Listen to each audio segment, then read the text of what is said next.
分開，找我當作告解嗎？細聽你的分析，問題可解嗎？是你否開，你與他多好，願與他一直終老，還談論竟有這程度。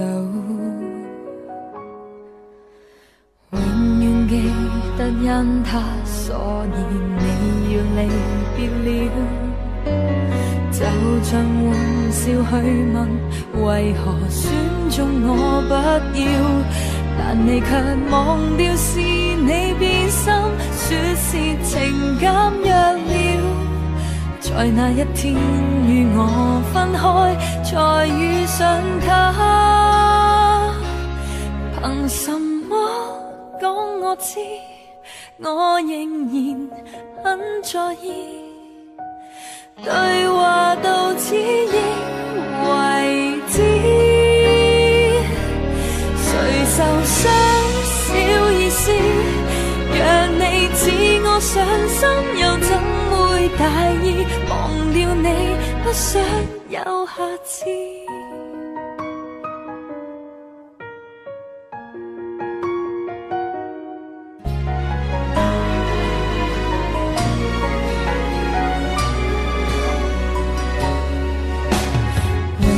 記得當天一句抱歉離別了，兩個你都喜歡，不過他對你需要，沒法子忘掉是你變心，你現時不認了，是你不敢背這污點，還是你不想揭曉？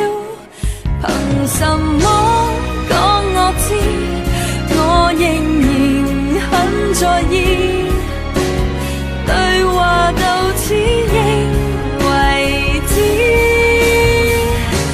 誰受傷小意思，讓你知我上心，又怎會大意？忘掉了，結果真諷刺。